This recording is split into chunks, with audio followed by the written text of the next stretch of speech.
நான் எப்போதுமே என்கிட்ட ஒரு பழக்கம் இருக்கு. ஒருத்தங்களுக்கு ஒரு பிரச்சனை, ஒருத்தங்க ஒரு கஷ்டத்துல இருக்காங்கன்னா நான் முத ஆளா போய் நிப்பேன். இது இப்படிதான் தலைவர் மறைஞ்சப்ப நான் அம்மாட்ட முத ஆளா இருந்தது. அப்ப யாரும் கூட இல்ல, நான் தான் இருந்தேன். நம்ம கழக தொண்டர்கள் அத்தனை பேர் இருந்தாங்க. அவங்கெல்லாம் ஒரு கட்டத்துல நவத்தி வச்சுட்டாங்க. ஏன்னா தலைவரோட மறைஞ்சிருக்கிறாரு, போலீஸ் கெடுபிடி. அந்த சமயத்திலேயே நான் அம்மா பக்கத்துல இருந்து போராடி எல்லாம் வந்துதான் ஆட்சிக்கு வந்தோம்.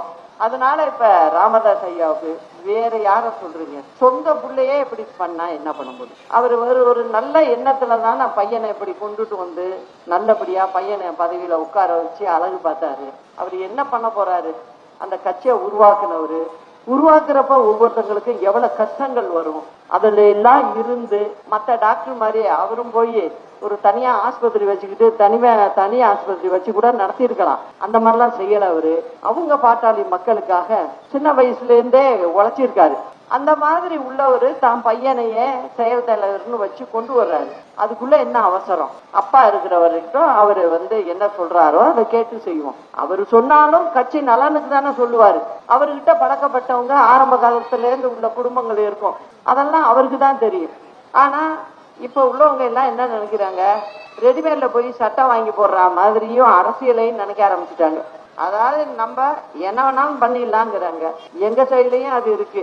அதனால மொத்தத்துல என்ன சொல்றேன், இந்த துரோக கூட்டம் எல்லாம் இன்னொரு கணக்கையும் எடுத்துங்க, எல்லாம் ஒன்னா இருக்கு. இப்போ இவங்க எப்படி மக்களுக்கு நல்லது செய்வாங்க? எந்த விதத்திலையும் ஒரு ஸ்ட்ராங்கா இருக்கணும் ஒரு லீடரு. என்ன வேணாலும் பார்ப்போம் அப்படி நம்ம முடிவுல சரியா இருக்கணும். அந்த முடிவு மக்களுக்கு நன்மை தர்ற முடிவாவே இருக்கணும். அது இப்ப என்னெல்லாம் பாத்தீங்கன்னா நான் உங்க கூட தான் நிற்பேன், வேற யாரு கூட நிக்க மாட்டேனா.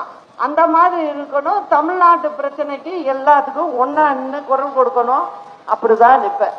அது மாதிரி இருக்கணும். இப்ப என்ன நடக்குது? இப்ப உள்ள காலங்கள்ல சின்ன வயசுக்காரவங்க எல்லாம் என்ன பண்றாங்க?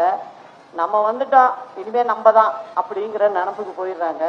அதனாலதான் நானும் போய் அவரை பார்த்து அவரை போய் வீட்டுல சந்திச்சு நான் இருக்கேங்க கூட, நம்ம சேர்ந்து நிற்போம் அப்படின்னு சொல்லி நிக்கிறோம். அந்த பாட்டாளி மக்களும் அவருடைய உழைப்பு அவங்களுக்கும் தெரியும். நிச்சயம் நல்லது செய்வாங்க, எங்க கூட்டணிக்கு ஆதரவா இருப்பாங்கிறதையும் சொல்லிக்கிறேன். இதெல்லாம் எதுக்காக சொல்றேன் அப்படின்னா, ஒரு தமிழ்நாட்டுல 8 கோடி மக்கள் இருக்காங்க. அவங்க பிரச்சனையை எடுக்கணும்னா அவங்க பிரச்சனைக்கு இன்னைக்கு குரல் கொடுக்கிற ஒரு தீயாதான் நான் இருக்கணுமே ஒழிய, நான் என்னுடைய தனிப்பட்ட நல்லது எனக்கு எது வேணும் அப்படின்ற முடிவுக்கு எந்த காலத்தையும் நான் போனதும் இல்லை, போகவும் மாட்டேன்.